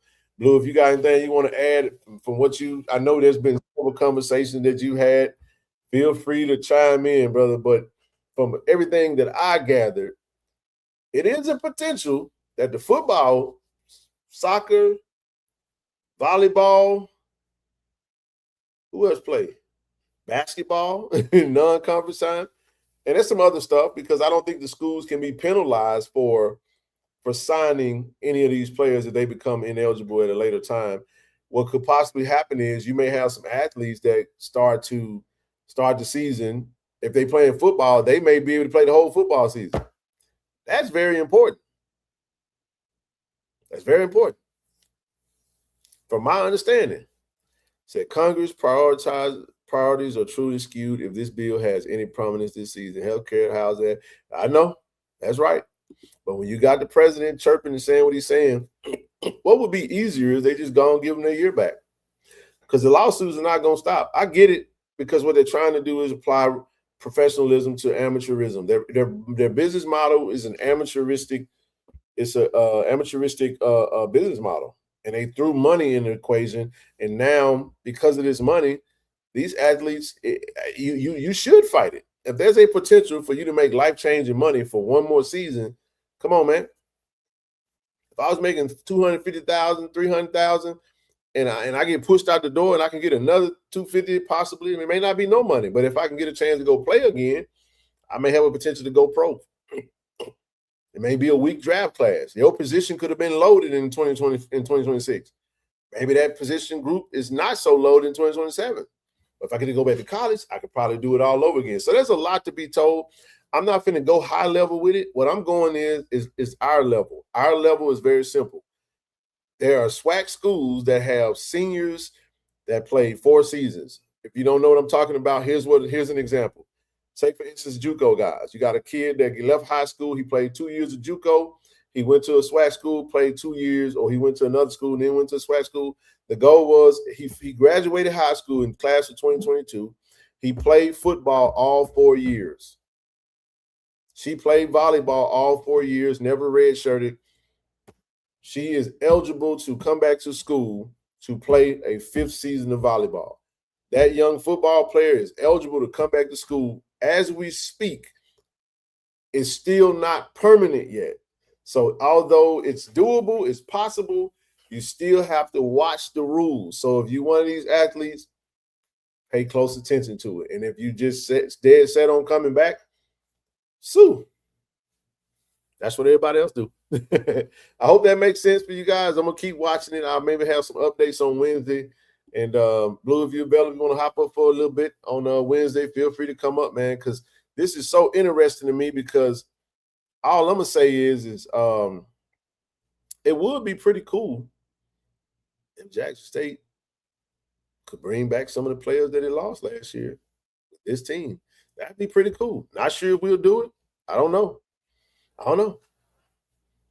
But it's highly possible. If it's out there, every school going to be looking at what players from their previous team, from last season's team, that falls under this that they can add back. And it would make sense to do so if you can do it and if that particular player can add value to your roster and to your team. All right, that's all I had for the football side of things, man. Listen, I wanted to get up. Hey, Brother Seeley, how you doing tonight, man? What's going on with you, brother? Hey, what's up? Can you hear me? I can hear you loud and clear. How you been, man? Hey, man, I'm like my granddaddy said, I'm vertical. As long as I'm vertical, I'm good. Is when I get horizontal is when I worry about it. There you go. Before we get started, now I'm not a specialist on your side of it, but as somebody who worked on the academic side of it, I got one question for you, Ken. And you know the answer to this. That's why I'm asking you the question. How long does it take for a university to certify one student, one college athlete? So then how long is it going to take to certify 5 college student athletes?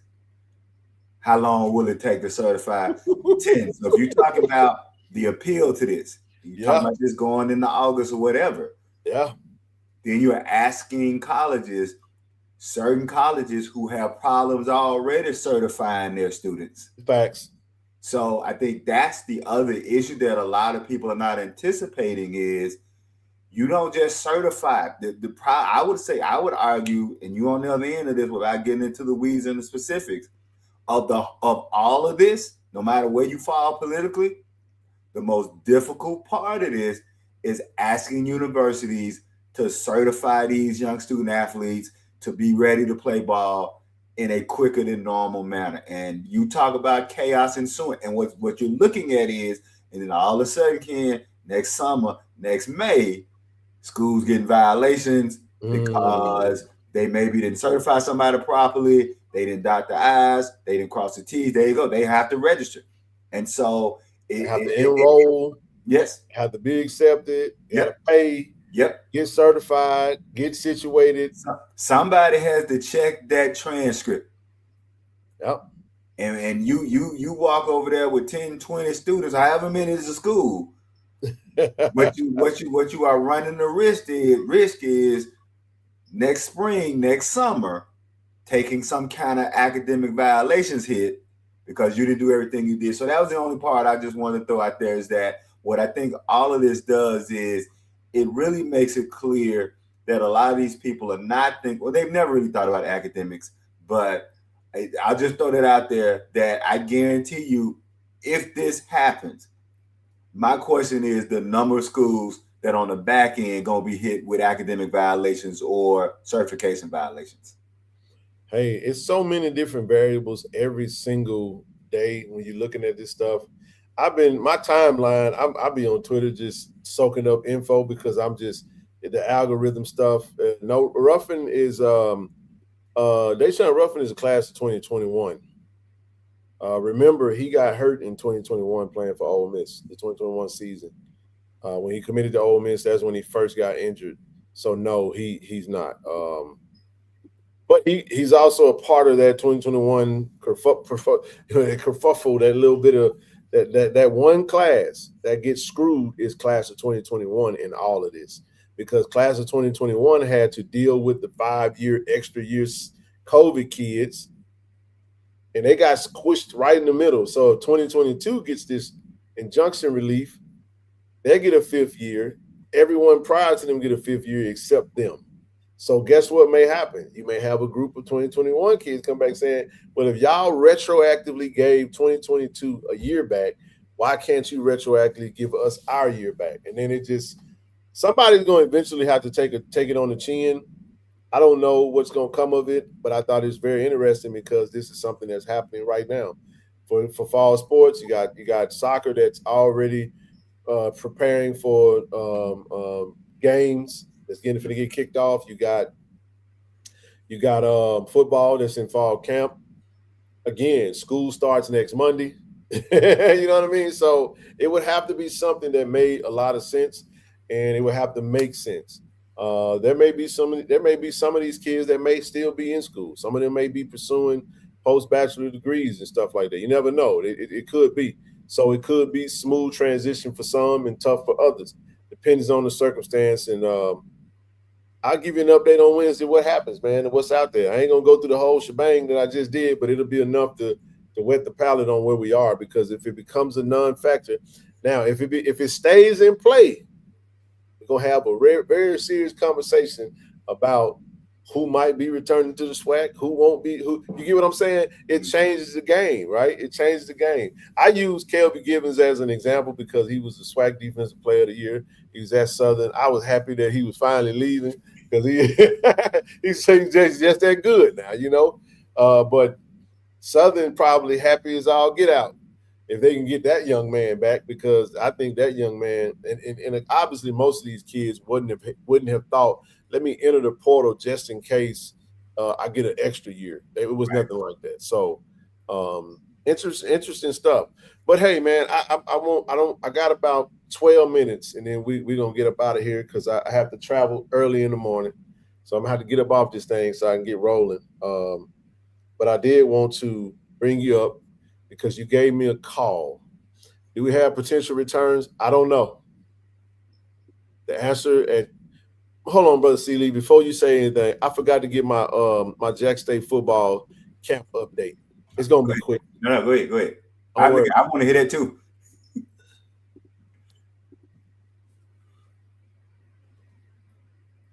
That's my report. All right. Let's go. Let's go. That's the report. Y'all catch that? Football. See, I like that silence right there. That's the report. There it is right there. All right.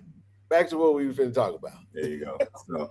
In case they ain't figured it out yet, I will be providing 0 camp updates. That's it.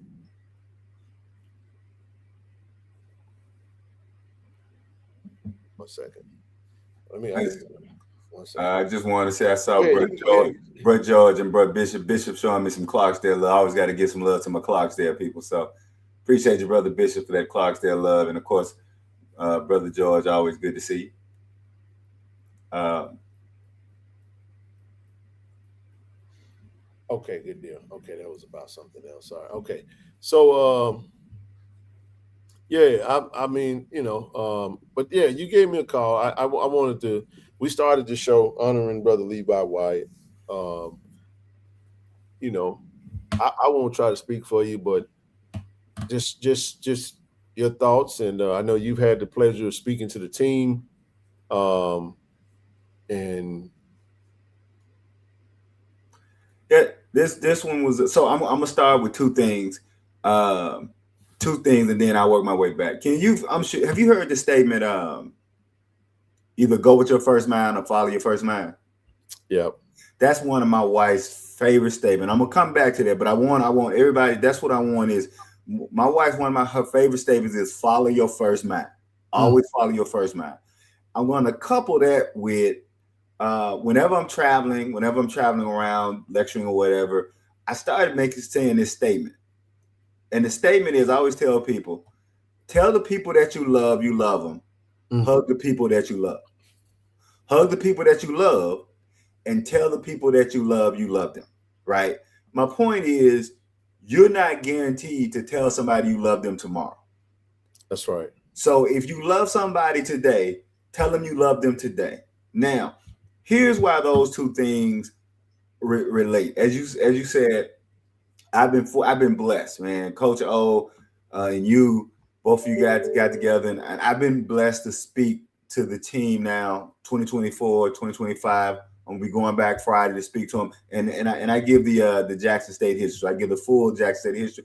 It's been a blessing for me just to do it. It's one of the reasons I do it is because, as you know, I've been going to the vet since 1975. My father started taking me to the vet since 1975. So when I'm speaking to the football team, it's almost like I'm recommuning with my father. You know, my father passed in 2016. He loved Jackson State. He loved Jackson State athletics. So for me to go and give the history to the team, it's like I'm sharing a piece of my father and a piece of our culture with the team.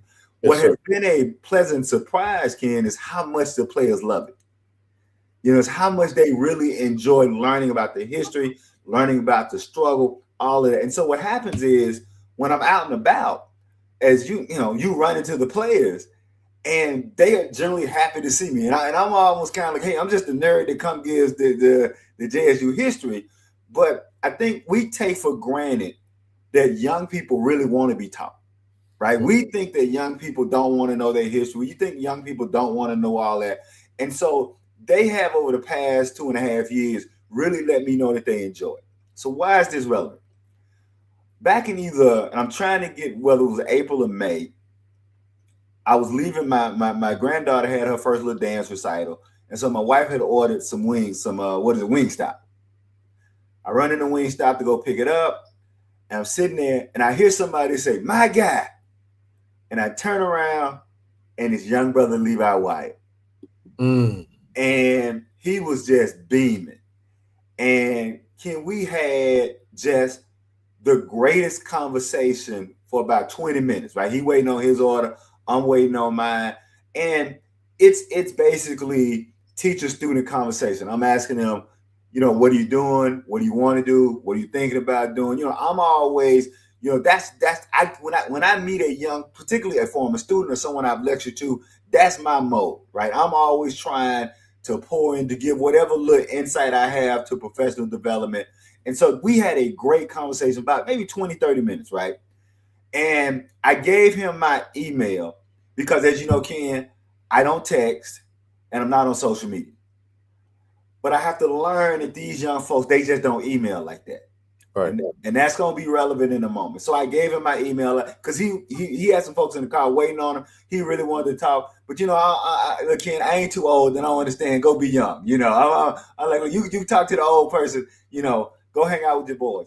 So that was April or May.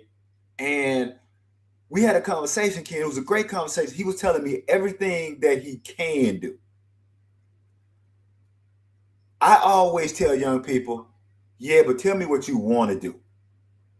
Tell me what your dream is. So I want to say to everybody in the chat, when you're talking to a young person, yeah, listen to what they can, but always let them know, make them voice what they want to do. Make them voice what their dream is.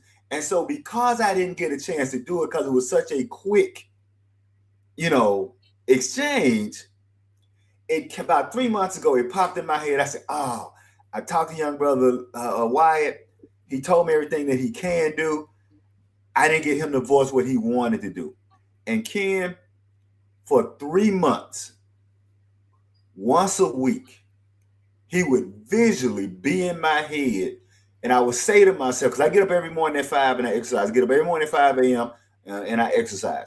And I would say, I need to email Brother Ken and Coach O to get Brother Levi's information. Because that was the only thing missing from that conversation. For 3 months, he was on my mind and my heart heavy. For 3 full months, once a week. Wow. Right? And I don't mean no fleeting. Like I could see us standing in Wingstop. I could see it. It was an incomplete conversation. As you know, Ken, when you have an incomplete conversation with young people, you know you need to finish that conversation.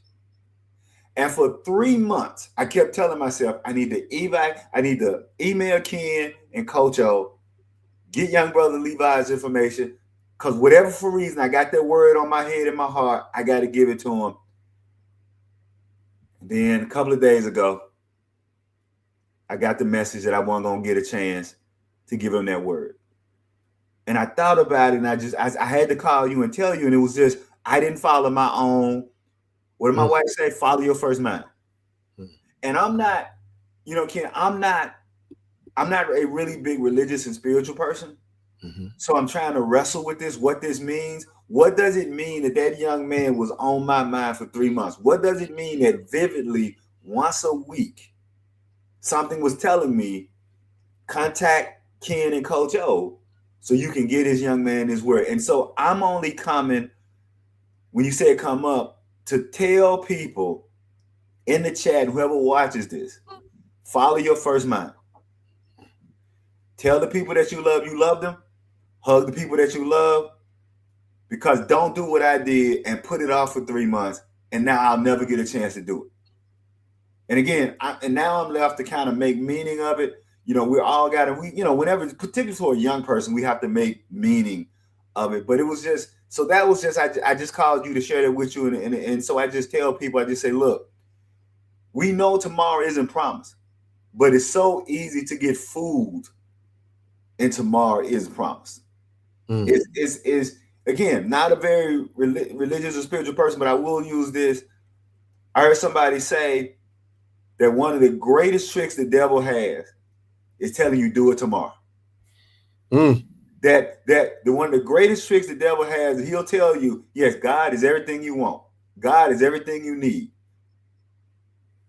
Go to him tomorrow. Wow. That is the greatest trick that Satan. That's why he's called the deceiver. That's why he's called the liar, right? That's why he's called the advocate, because he deceives, he lies, right? And again, I don't want to get too, because that's more your forte than mine. But I know that I will never have that conversation with that young man. It was on my heart, and so if I could just pass that on to say to anybody, and I'm going to go Friday. I'm going to talk to the team, and man, it's been on me, because you've had those conversations with those young men. You know how much life they with and how much hope they have and all the things. And for me, having taught for 25 years, it's teaching our young. To me, teaching at Jackson State, it was an honor for me because I got to teach young Black geniuses every day. Like, people would ask me why I was so hard on my students, because I knew I was looking at young Black geniuses. And when you know you got young Black geniuses in your classroom, you should be hard on them, because if you don't, you're doing them a disservice. And young brother Wyatt was filled with life. He was filled with hope. He was filled with all the energy. And I just want, and I will never now get that opportunity to say to him, you told me everything you can do. Now tell me what you want to do so you can manifest that dream. And that's all I got, Ken, is to tell people, don't let it slip. I am a victim of, I didn't follow my own advice, which is follow your first mind. That's it, man. Man, that's why I wanted you to come up. I won't go any further with that. I know the message is going to be needed. It's going to be powerful, and it's going to be right on time when you speak to the team on Friday. I think the timing couldn't have been more perfect right now. And Man, I think we can end it right there. Brother Seeley, I appreciate you, man. I gotta get packed up so I can get up at 4 in the morning. But Tiger Nation, man, we appreciate you guys. I'll be back, man, on Wednesday. We'll have a nice little show for you, action-packed show for you on Wednesday. As always, Brother Seeley, appreciate you for coming up. And before you go, Ken, I know I say it every time I'm on, we appreciate you. We appreciate you being the ram in the bush. We appreciate you being the lighthouse. And so we just want to continue to tell you we appreciate you and KT Dub and Sister Rochelle and everybody who helps you hold up that bloodstained banner. That's it. Thank you. Thank you. Tiger Nation, I'm going to sign off with that. Do y'all love? Because I only love thee. Peace out, everybody. Good night. On the field, we bring the energy. Ready to go.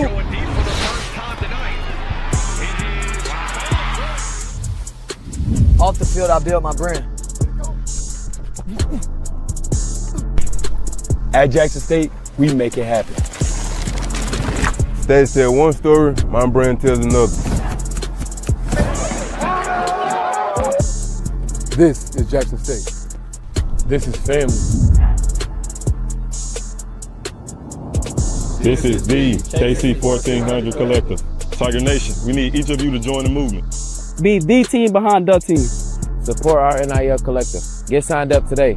Visit www.KC-1400collective.com. VI love, go Tigers.